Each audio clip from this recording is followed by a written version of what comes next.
大家好，我是老师车厘子。这个视频还是我的作业。这个作业是要我们做一个有趣的汉语教学视频。虽然我不太有趣，但是为了交作业，我们开始吧。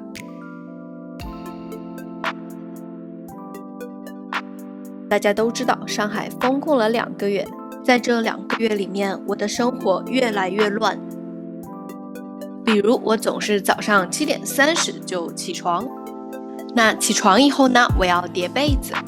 不过我经常叠着叠着又困了，然后我又去睡觉了。封控的时候呢，我也经常自己做饭。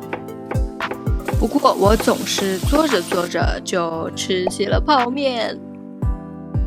我每周都会洗衣服。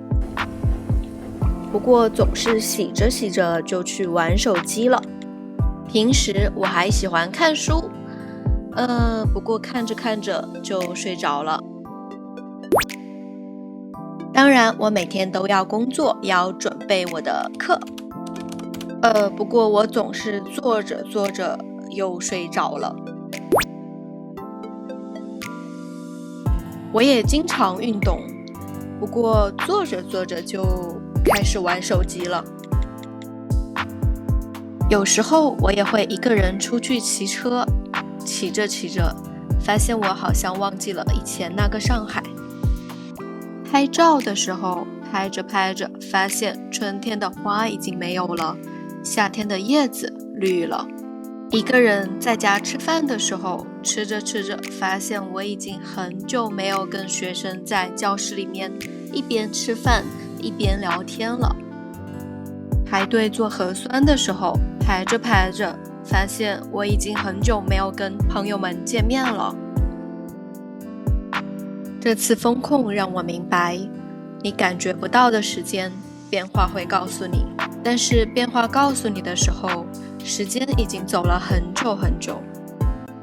我觉得我们的生活也是这样，总是过着过着才发现原来已经没有时间了。当然钱也是一样，花着花着就发现自己没有钱了。我以前也总是听老人们说，有的人走着走着就散了。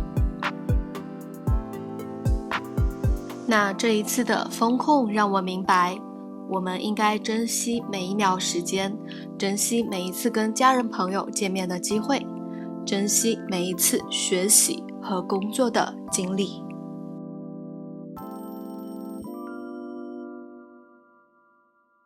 知唔知咩係神啊？我不知道什么是神，但我知道1个月里面做2篇文章、3个视频、4个教案、5个 PowerPoint 以及无数个英语作业，那我们应该也离神不远了吧。